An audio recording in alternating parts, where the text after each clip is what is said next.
Good afternoon, ladies and gentlemen. Our panelist today is Dr. Deborah Elms.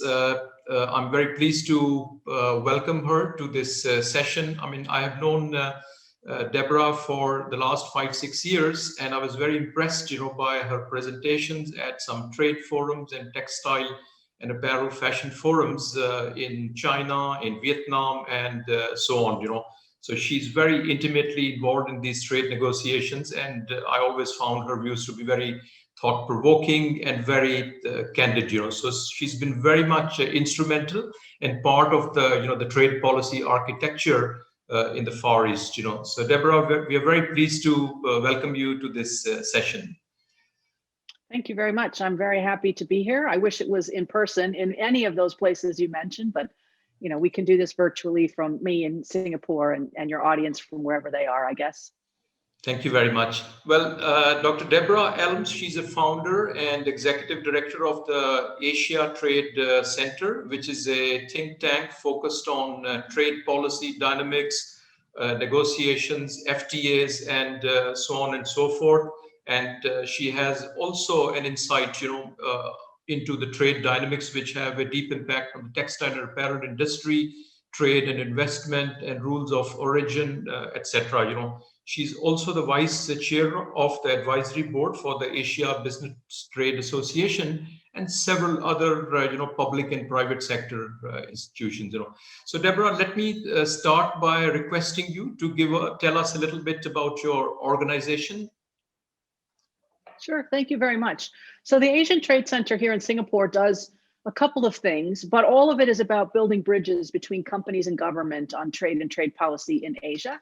And primarily of interest perhaps to your audience is the work that we do with companies, helping them understand how to use trade agreements. So in particular, supply chain mapping. So take your existing supply chain, take existing trade agreements, make sure that you're using all the benefits that are available to you.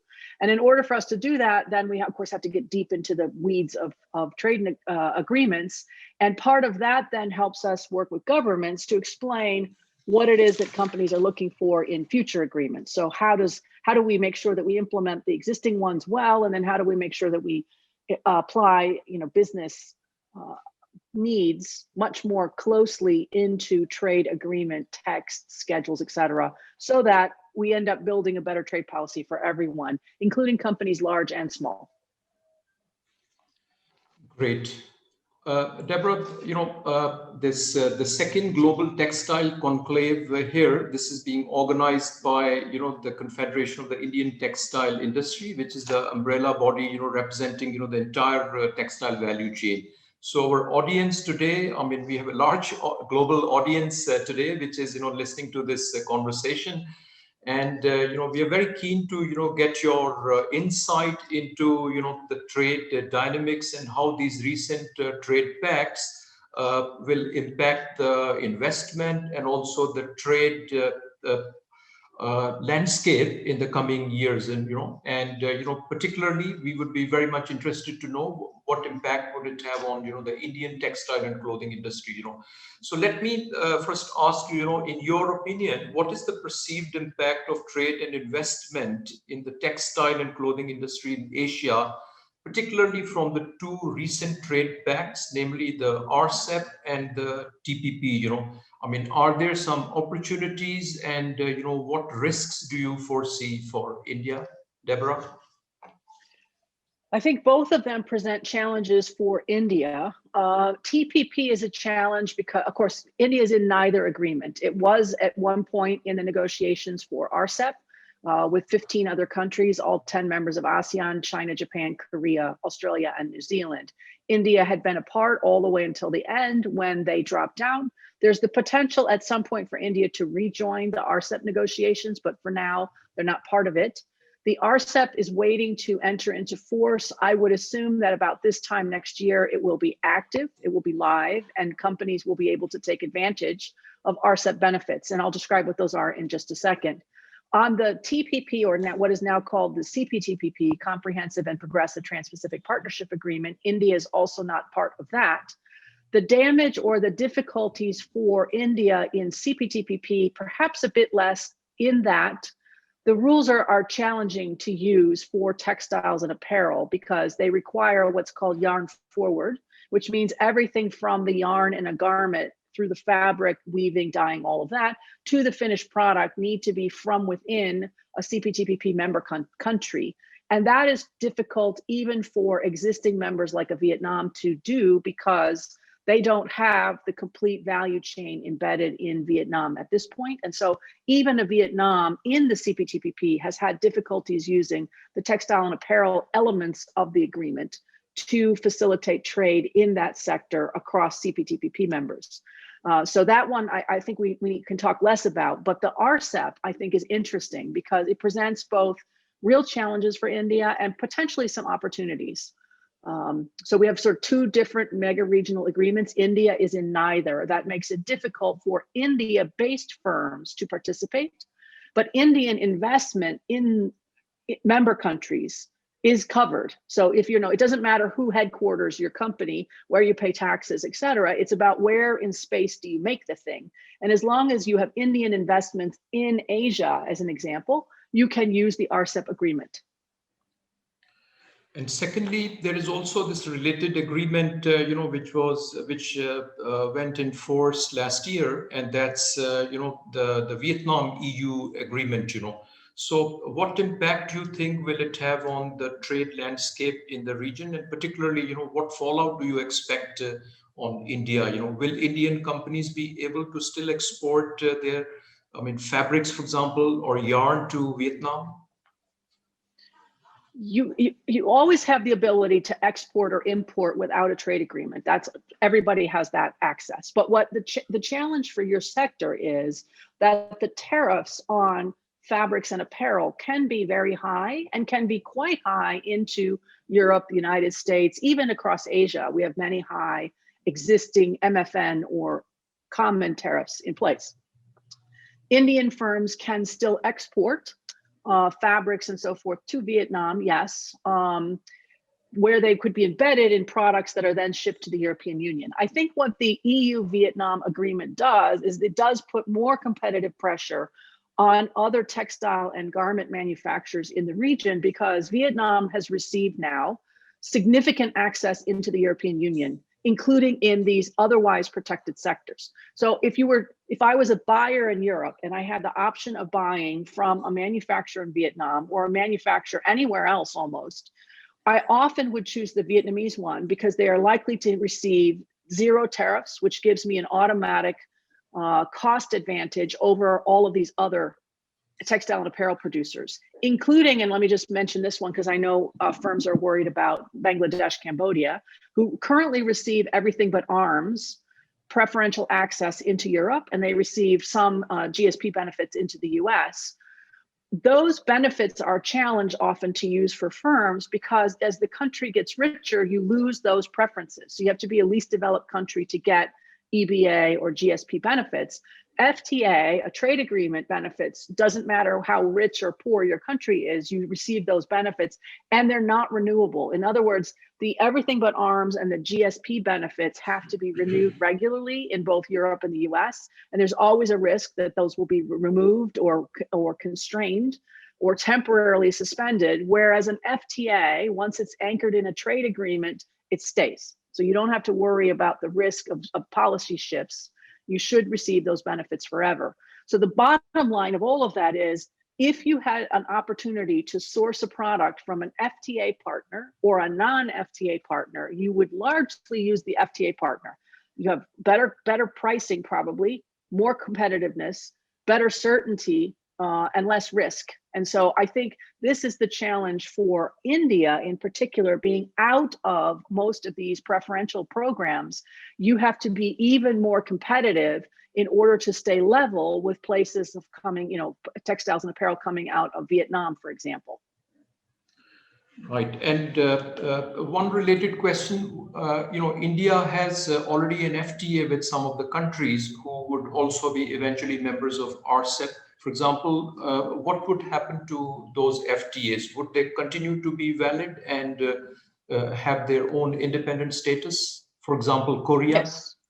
Yes, so we never get rid of an old FTA. So all FTAs exist. And the reason that governments do that is because they're never certain what benefits a firm might get from an existing agreement. So even when you have another one, and as an example, Singapore and New Zealand now have 4 separate trade agreements between them. All 4 of them are active because they don't know if this second one turns out to have great benefits for your firm, and they don't want to undermine it. So they just keep them all active. And then you as a company get to choose which of those agreements you think is most useful for you, and then apply for the benefits, in this case, tariff reductions or tariff elimination, under the agreement that works best for you. So existing agreements not changed. But I would say one of the big differences between having an agreement like an India-Korea agreement and being part of an RCEP agreement is that you can do a lot more. There's more flexibility and more opportunities for supply chains in a bigger regional agreement than in a bilateral. A bilateral agreement between 2 countries can be very hard to qualify for those benefits because you often have to source materials. In this case, it could be yarn, could be fabrics, could be finished goods, could be, the Trims, buttons or whatever, trims, etc. Exactly, from within only 2 countries. And it's very rare to find countries that have that kind of textile and apparel capabilities domestically. So that always is difficult. If it's a bigger agreement, it's easier to source all of the parts, components, raw materials, et cetera, that you need across the member countries, which is why RCEP is a particular challenge for India, because the 15 markets, many of whom are textile producers and apparel producers that have new access to each other's markets to create really more tightly integrated supply chains, both in Asia for Asia, but also once they've created them, they might be more competitive in general when they try to export to the European Union or to the United States. Even though you don't get any extra benefits from RCEP to go to the EU or RCEP to go to the US, you may have this sort of supply chain efficiencies built up as a result of RCEP membership that makes it so that your products are even more competitive when they reach markets like the European Union or the US that don't have extra preferential access, lower tariffs, et cetera. So what you are saying in essence is that, for India, the risk is not only about trade dynamics, but also investment. For example, if I were a Korean company which produces garments or textiles, I would prefer to invest in an RCEP country where I have all the advantages, And if I'm in Vietnam, I have an extra advantage that I could also have access to the European market. Exactly. And for Vietnam, CPTPP as well. So that gives you Canada, Mexico, potentially, eventually Chile, Peru, et cetera, UK coming into the CPTPP. So you definitely, if you were an investor, you would say, where should I be? Well, it's always nicer to be in places that are carefully covered by lots of agreements, lots of different ways to use those. And so, yes, for investment, we should see or are likely to see investment diversion as well as trade diversion into countries that are well connected and out of countries that are not as well connected, which means that a place like India has to do 2 things, I would say, at least. So one is just generally must be more competitive across the board, because there has to be something that India provides that you can't get somewhere else. So I don't know if that's just, beautiful fabrics, if that's fabulous design, if that, whatever that is, if it's something that India can do that other people cannot do, fantastic. But also have to be thinking about, and this is an issue with RCEP, under the RCEP rules of origin, you can still use imported, especially fabrics. So there is still the potential under RCEP for Indian fabrics to become part of garments and apparel produced in RCEP. But what you can't do now is you can't sit in India and sew a shirt and then sell it in RCEP with RCEP benefits. So that, I think, is where the competitiveness challenge comes for India. You have to think a lot harder about how to do that and how to make your products that much more desirable than anyone else's products, because the competition just is going to get much tougher starting probably next year. Right. So in essence, the inputs such as fabric could be sourced from third countries, but the finished product must happen in the country of export, which must be the RCEP country, RCEP member. When you are exporting around Asia, yes. So you have to follow like every trade agreement, you have to follow the rules that allow you to qualify. And what RCEP delivers, and again, you have to be very careful and check this. Generally in RCEP, it's change in tariff classification that allows you to qualify for RCEP. In other words, if it was fabric, those tend to be different chapter headings than garments, shirts, shoes, shirts, pants, whatever. So you make that tariff jump. And once you've done that in an RCEP country, you can sell to RCEP countries at often zero tariffs. So you have to pay attention to this, but basically it means that you can source fabrics from outside of RCEP to convert into finished products with a change in tariff classification that will take place. But again, I would just caution people to look carefully at what is it you're trying to do to make sure that you qualify, because not everything is the same rule in RCEP. It's all product specific rules of origin. In other words, you know, baby clothes may be slightly different from women's clothes, which could be different from, you know, certain kinds of fabrics. They all have their own specific rules. But what I also notice, Deborah, is that, you know, it's not only India, but other regional countries which are textile and apparel exporters, such as, you know, Bangladesh, Pakistan, or Sri Lanka. As a result of the EU-Vietnam agreement, even they would lose their unique advantage, because, you know, Vietnam would be at par in terms of duty-free benefits. Although, of course, the only mitigating factor is that the tariffs for Vietnamese products into the EU, they will be phased out over a period of time. So the risk is not only for India, but also other countries in the subcontinent. Exactly, especially for those that are currently accessing the EU via the EBA preferences or the US via GSP benefits. So because those are the two most lucrative still final markets for textiles and especially apparel, it's important to think about how do we manage our relationships if we lose those preference programs as we become richer, or in the case, as Cambodia can tell you, if you have perceived human rights or labor violations and the member, the member, in this case, the European Union, decides to suspend benefits, that can have complications, especially for firms who are counting on those preference programs to give them better advantages, especially cost advantages. So there is a risk attached to embedding your hopes and dreams on these preference programs that can be removed, that need to be annually renewed, et cetera. I think it's easy. That's why, partly why we think trade agreements in general make a better anchor for firms, because then you know what the rules are, you know what the benefits will be, you can see the tariff schedules, and you know what you can expect in 2026 and what you can expect in 2028 and whatever. You know, you have that sense already now of what those rules will be. And you don't have that with preference programs that have to be renewed and that are at risk when you become richer as a country. As your GDP grows, you lose those access benefits.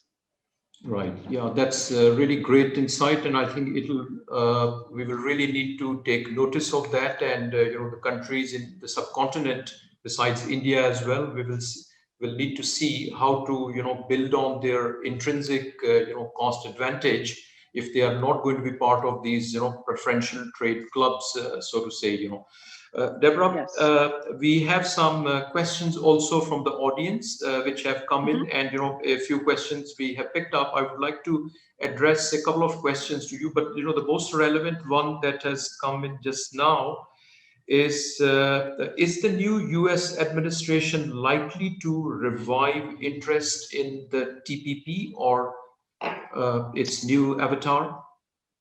That's a good question. There is a lot of interest in Washington around getting the U.S. back into this agreement. People who follow this may know that the United States was one of the early partners in what was then called the Trans-Pacific Partnership, concluded the agreement with 12 parties. And then in the first full day in office, the US President Donald Trump withdrew the United States from that agreement.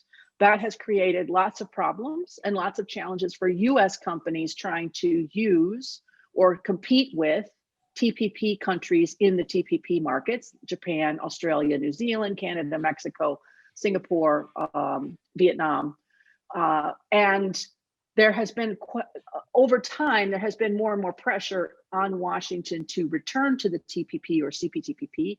I think it's harder than people imagine for a Biden administration to do that, even if they were really excited about it, for purely practical reasons. One of them is we have an internal issue in the United States where you have to get permission from Congress to negotiate trade agreements. That permission goes away this year on July 1st.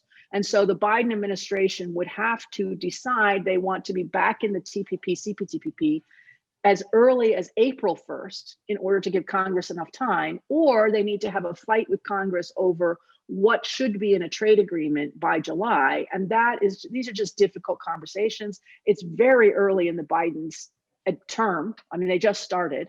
And they're grappling with, as we all know, major problems, not the least of which, of course, is the pandemic, the economic fallout. They've got weather challenges. I mean, they just have so many problems right now that getting back into the CPTPP is not top of their agenda. So I think it will become more and more urgent for the United States to figure out how do they engage economically better with this region in Asia. But I think it's going to take some time. So yes, there's a lot of pressure for them to do so.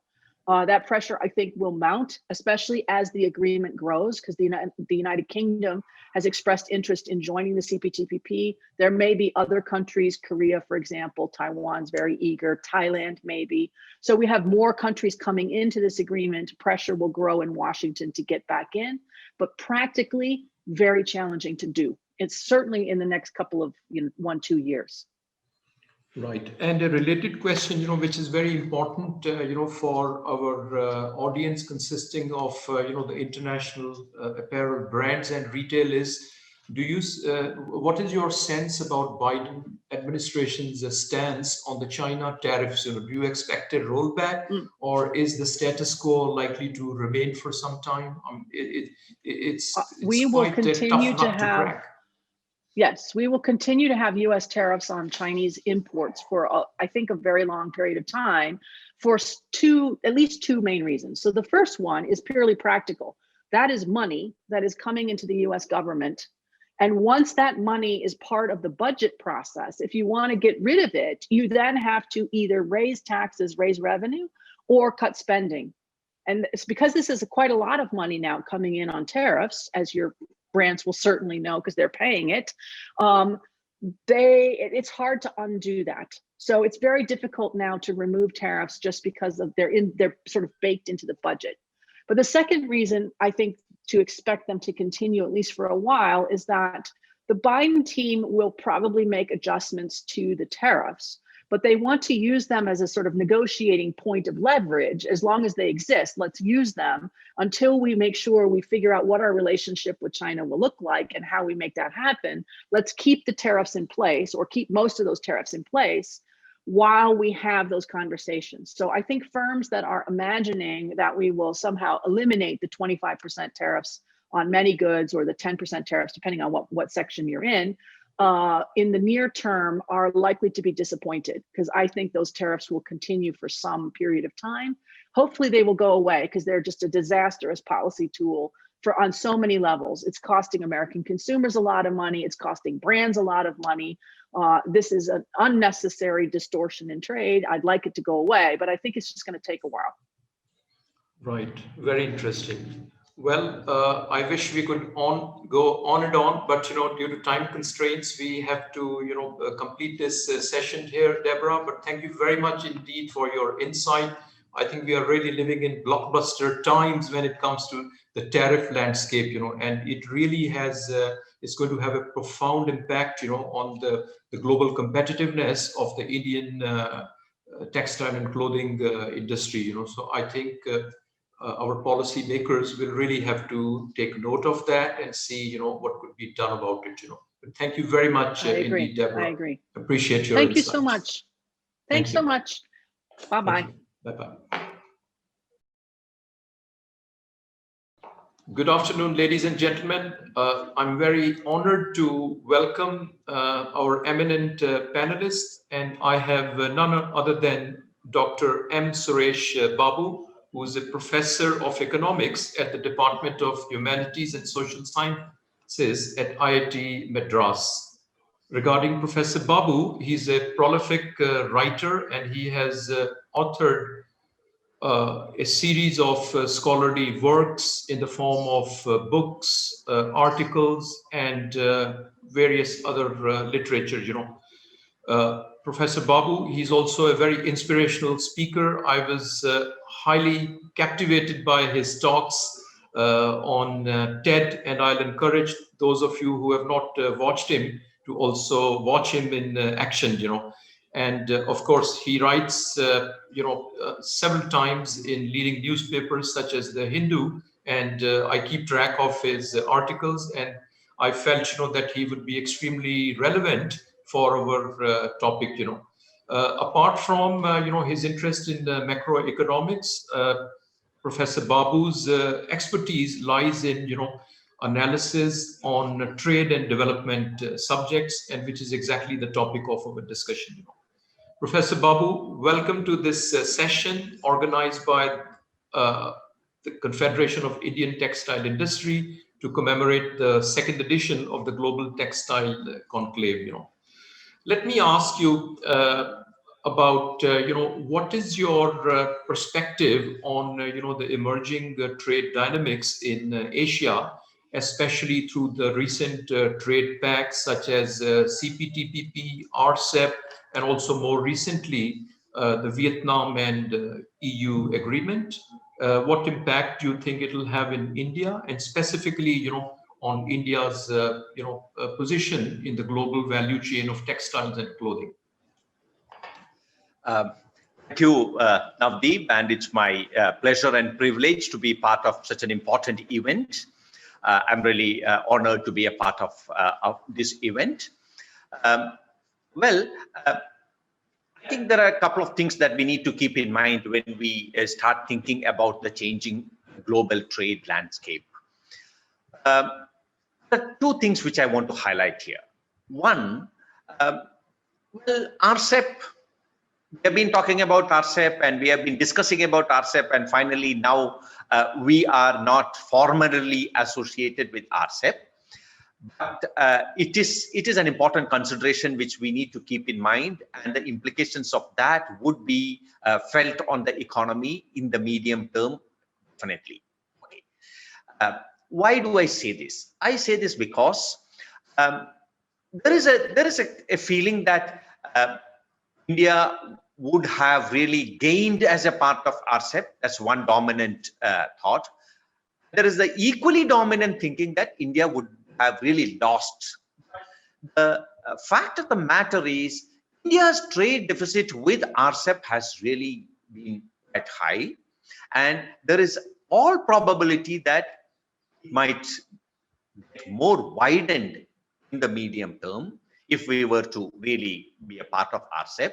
So I think the discussion around benefits should also be seen in the context of our widening trade deficit with RCEP. Okay, that's one point that we need to keep in mind. We are talking about this mega trade bloc and its implications. Yeah.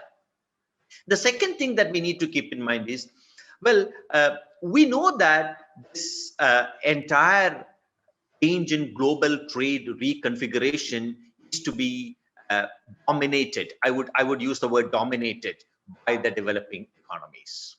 And that is where perhaps India also has a very, very prominent role and a chance to become a leader in that. Why do I say this? Well, it's all South Asia centered kind of a growth engine that we see now. Talk about Bangladesh, talk about Sri Lanka, especially when we talk about textiles, talk about India. Well, there is a lot of kind of a potential for these economies to really move up. Okay. Now, coming to the very specific issue about what we could have really done, or what we could have really moved in terms of trade negotiations. Well, I think we need to be little more clear in terms of free trade agreements in future. For a very simple reason that when you look at India's free trade agreements with a lot of countries, both developed as well as developing countries, we find that imports have grown faster than exports. That's something which we really need to keep in mind. And when we talk about prospects for India's trade growth with these countries, we also need to keep in mind that we really have to think about this increasing imports under FTAs. Why? Now, second thing is that, well, a lot of these free trade agreements, when we have low import duties, especially some developing countries, well, it really cuts both ways. So the challenge or the onus is on the domestic industry now to really gear up to really face this new trade reconfiguration that is happening. Okay. But given that, where is the possibility for India? The possibility for India is on two counts, I would say. One, we know that labor costs in China have been rising, perhaps more faster than India. Some of the figures really show that India has a relative advantage now in terms of labor costs because the rate of growth of labor costs in China is quite fast than that of India. There we have an advantage. One. Second, when we look at the raw material base, the fiber base of the country is still quite good. And from there, we can leverage into the next possible slot in value chains. I think that is the big step that India will have to take now. So to sum up this whole kind of an argument that I'm trying to make, we need to be very, very clear of this, reconfiguration that is taking place in terms of trade. One. Two, it also gives us a window of opportunity precisely because other developing countries are in the forefront, which also gives India a space there. Great. So I get a sense that the inference from your argument is that these trade pacts and mega trade pacts are here to stay. Asia is the theater of growth in trade, and therefore Yes. India should see it as an opportunity and recognizing its strength of factor cost and Yes. Improve its export competitiveness to address this opportunity. Yes, I think we can leverage on these two in terms of our abundant availability of labor as well as our raw material base, and we need to be little more careful in terms of certain FTAs. As I keep really repeating this whole thing that imports have really grown faster than exports in some of these FTAs, which is a worry as far as India is concerned. Right, and that I think very nicely creates a bridge between my next point because the textile and clothing industry, it is the largest employer of labor in India. By certain estimates, more than 100 million persons are engaged in this industry, across the entire value chain, from cultivation of cotton until production of finished goods and so on. And secondly, this industry is a highly raw material driven industry. India is the largest producer of cotton in the world, and it is also the second largest producer of chemical or man-made fibers. So therefore, I think two factors of production, and not to say that our very dynamic private sector is there to take advantage of these factors. So therefore, particularly with regard to India's textile and clothing industry, within the context of these, unfolding mega trade pacts, what opportunities and risks do you see? If you could highlight just one or two, big takeaways. I think there are two big opportunities which India should. I would really use the word seize now. One, India should consider signing separate agreements with some of the countries who are a part of, again, this larger mega blocks. For example, we should really push really hard to have agreements with Australia and New Zealand, which actually would really open up a huge possibility for India's textile trade. One. There has been some progress with our negotiations with EU.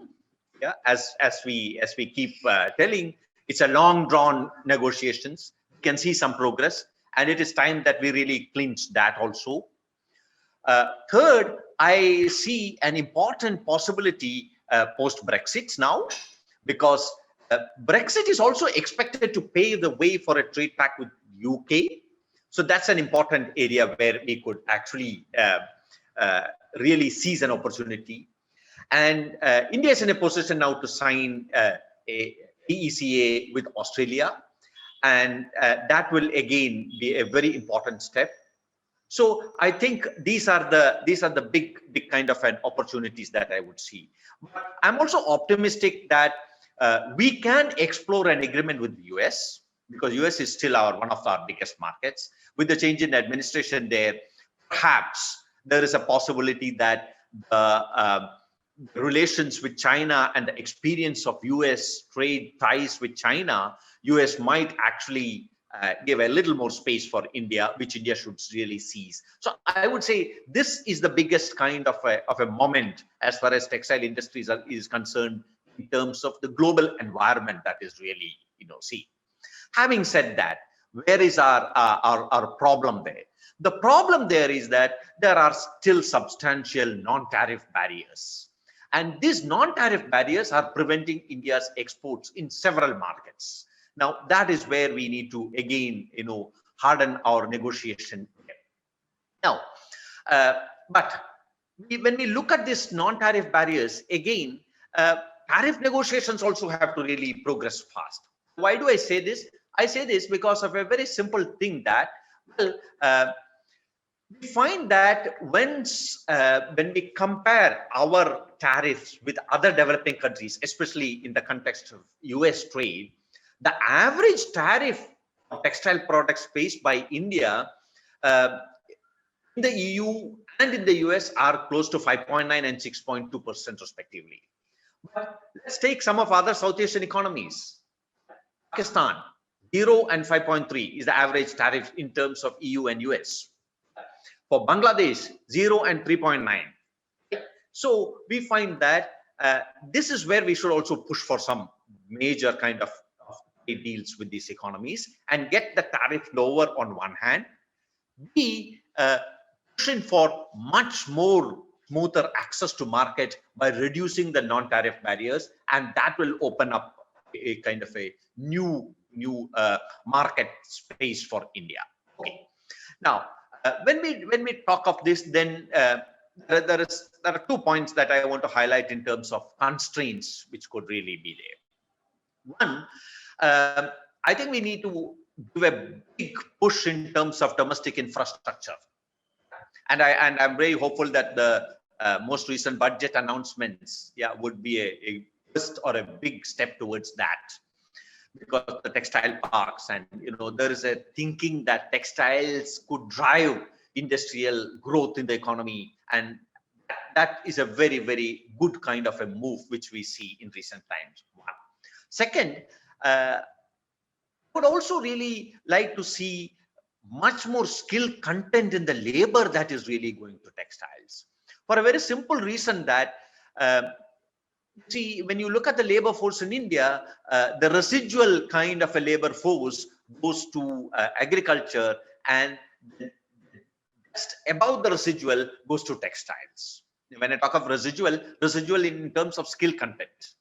Now, given the kind of changing global dynamics of textile industry, textiles now requires much more skills. That is where I think we need to give a big push.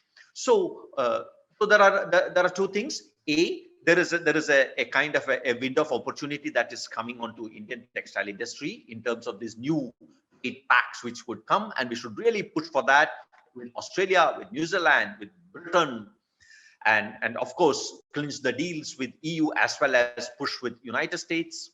B, really take advantage of it. We need to do some homework, work on 2 fronts. One, domestic infrastructure. 2, just give a big push for the domestic skill content of workers. Thank you very much, Professor Babu. I think you have very comprehensively addressed these issues, and I think there is sufficient food of thought for our policy makers, but also for the private sector to, to leverage these points. Let me digress to another point, and which is my favorite subject, for the reason that we have a new leader, a very dynamic leader, at WTO now, Dr. Okonjo-Iweala, and I say this with a sense of happiness because I have worked with her very closely in Africa, also when she was in the World Bank and so on. So I have enjoyed a rapport with her. I mean, and I'm sure she will, bring to the table her tremendous negotiating skills and the ability, to bring all sides on the table, and of course to ensure that the trade really benefits, the developing countries and at the grassroots. So my question to you is, what major changes do you expect as a result of, the change of the WTO helm of affairs, Professor Babu? I think that's a very, very optimistic sign that we see now for two reasons again. One, I would really bet on this fact that there is a possibility of a revival of multilateralism in a big way that is likely to come. Why? Because the developing economies are now going to change the engine of growth, especially in the post-COVID era. If you look at the kind of the magnitude of recessions that the developed economies have been facing and the kind of slowdowns, I'm using the word slowdowns here in the context of developing economies, the possibility of rebounding is slightly better now in developing economies. With this new WTO chief, I'm really hoping that developing economies would find much more space now, which means that the bilateral trade treaties, well, that's very important. That's a very crucial aspect of global trade, would be more space to multilateral agreements. Now, that I think is the big purpose of WTO. Yeah, to really facilitate this multilateral trade and liberalize trade and make rapid progress in terms of the growth of trade. Okay. Second kind of an optimistic thought that I have is, well, we know that free trade has not always been fair trade. I think with this change in the leadership, there is a possibility that there could be a lot of fairness that could come into the free trade negotiations. And if there is fair trade, most of the benefits would be cornered by developing world. We know that since trade liberalization for some years now, there's a kind of a grumbling that is happening that some of the developing nations are really taking away the benefits of trade liberalization. The developed world is not having the expected benefits. At the end of the day, we also need to have much more fairer trade with the WTO in place. And I hope that that will be the new dawn, which means that the new world order will also see the WTO playing an important role in facilitating growth of global trade. Thank you very much, Dr. Babu, for ending this discussion on a very positive and very optimistic note. I thank you for your time, and I'm sure that our audience has benefited from this conversation. Thank you very much indeed, Professor. Thank you very much, and my pleasure to be a part of this event. Thank you. Thank you.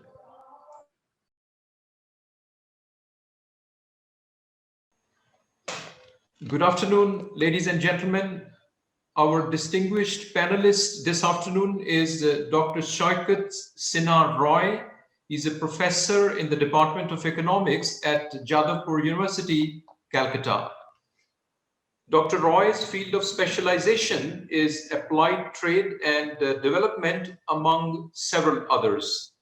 He has carried out tremendous research on preferential and multilateral trade arrangements. That's a topic which is he's very passionate about, And he's a very prolific writer. He has authored several articles and published a book on international trade and finance. So I will encourage the scholars in the audience to refer to this book, which is very relevant to our subject. Interestingly, during my conversation with Dr. Roy, I also discovered, that he's working on a global project which is also very relevant to us, and that is on the development of special economic zones and their impact on development. And this multilateral project is being carried out in 3 countries, namely India, Vietnam, and Ghana in West Africa. It's a long project for about 3 to 4 years, and we are very happy to learn that Professor Roy, he's part of an international team. Professor Roy, welcome to this forum. Thank you for accepting our invitation. This is the second edition of the Global Textile Conclave being organized by the Confederation of the Indian Textile Industry. Thank you very much. Okay. Professor Roy. Thank you for giving me the opportunity to speak. Thank you. Professor Roy, getting now to the business, our audience here, we have almost 5,000 persons from the industry, academia, and the policy who have joined today. So you can really get your message across. So without much ado, I would like to straight away launch into a very topical question and ask you, what is the impact of the new trade alignments such as RCEP, CPTPP, and the recent EU-Vietnam FTA on India's position in the global value chains? Thank you for this interesting question. Now, you see that for some years now, the WTO process of negotiation has been stalled, and there was no way ahead with the multilateral system. So developing countries, mostly developing countries as well as developed countries, they started aligning amongst themselves. And RCEP is one such alignment. If you trade an alignment, it's not really restricted to trade, the comprehensive economic partnership agreement, which talks about the Asian countries along with Australia and New Zealand. So which we in earlier days we used to call ASEAN +6, which is newly termed as RCEP since 2012-13. Now RCEP intends to proliferate trade, reduce trade barriers, and many other trade-related obstacles. But in case of RCEP, India was initially in the process of negotiation. It finally withdrew from the process of negotiation because India feels that its certain concerns which India had raised were not addressed. Despite all that, having said that, actually when RCEP was formed, it actually led to some calculations which gave that annually there will be $186 billion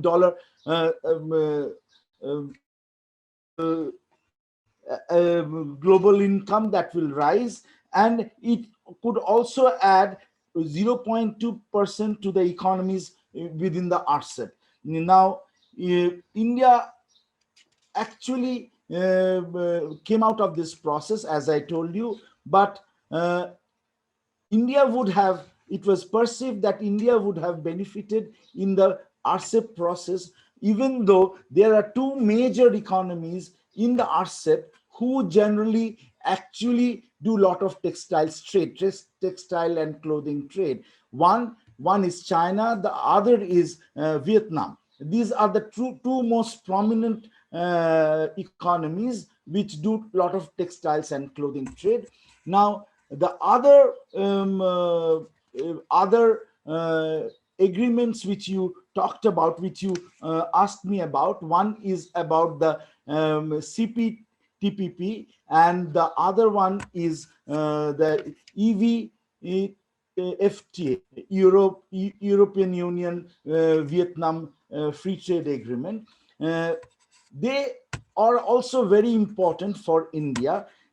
With regards to this CPTPP, what I would like to tell you that most of the partners, India is not directly involved with that, but it can have for India's trade, and in that group, Vietnam is again included. Even though China is not included, Vietnam is included in that group, and it can have implicated India's textiles and clothing trade.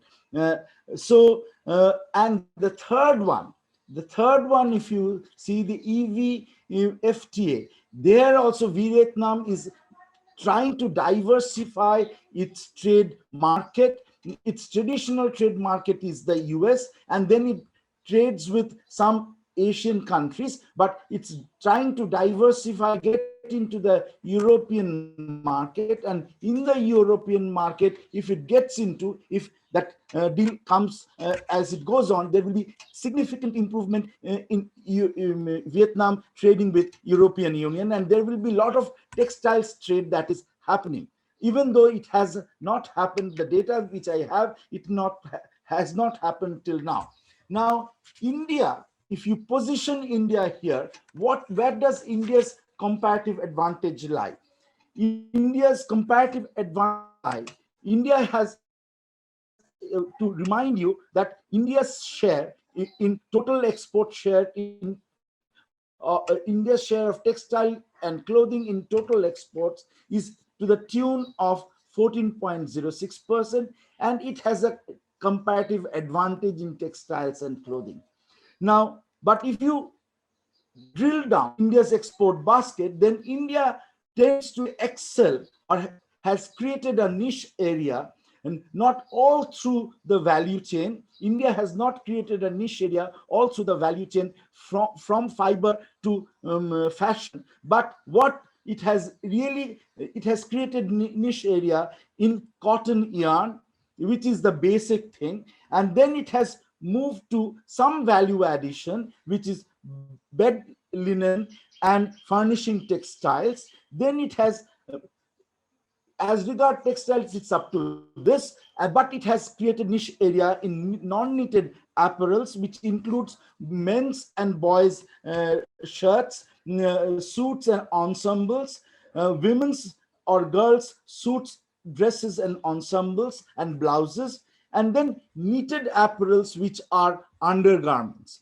Basically, it has created a niche area in all this. Now, this, if you look at, then there is a possibility that if you take this into account, then India can still, even despite Vietnam emerging very fast, and despite the RCEP coming into being, and we have to remember around 50% of India's textiles trade, it goes to China.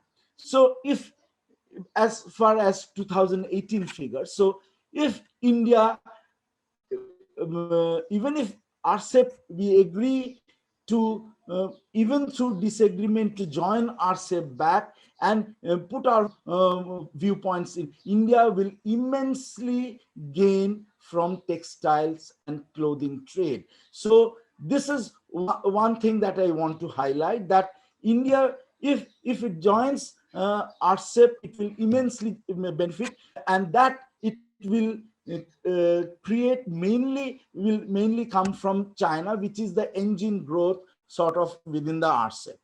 The other thing which I would like to highlight here is that India necessarily would have to do some homework within the economy.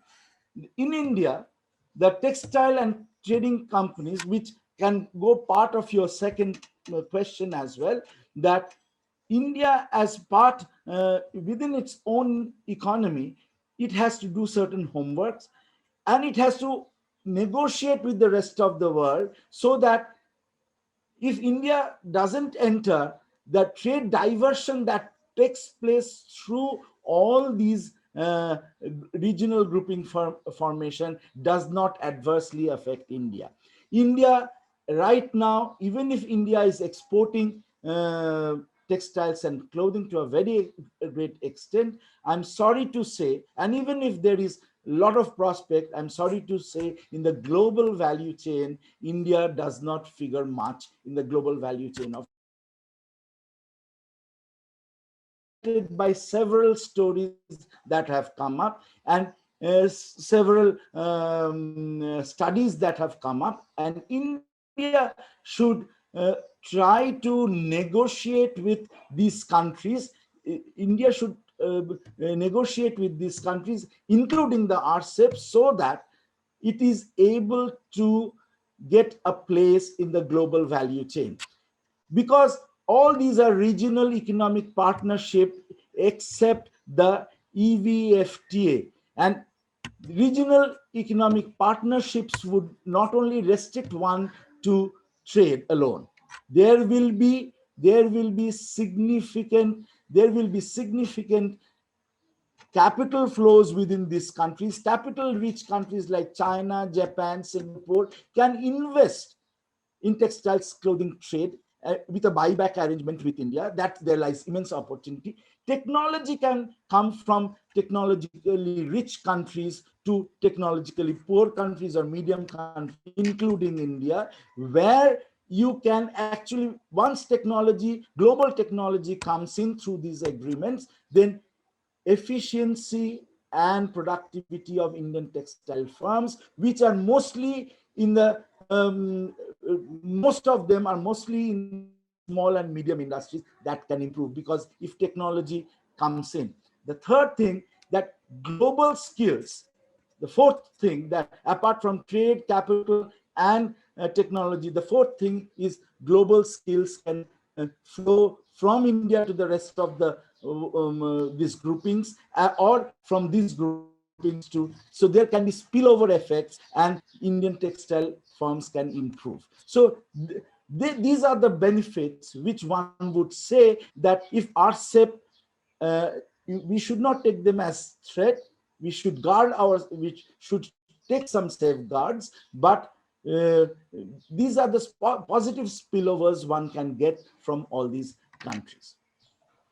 Professor Roy, I think, yeah, that was a very optimistic note, although with a pinch of caution. So, if we were to capture and summarize a few takeaways from your speech, I think the first point that you have highlighted is that India's key competitor in the region, Vietnam, stands to gain as a result of these new trade alignments. So this is something that India should watch out for. Second is India needs to reposition itself among these new trade alignments in order to leverage its comparative advantage and to increase its share in the global value chains of textile and clothing. And the third takeaway, which is also, I think, is very important, that we need not limit the impact or our perception of the impact to trade only. There will be a lot of other synergies in terms of investment, capacity building, and so on and so forth. And since Asia is the theater of action and development in future, we would benefit eventually to be part of these alignments, at the same time safeguarding our interest, but asserting our position, which is commensurate with the strength of our industry. So Professor Roy, thank you very much for your very lucid and crisp remarks. I'm sure our audience has benefited from your thought-provoking messages as much as I have. Thank you very much indeed for joining.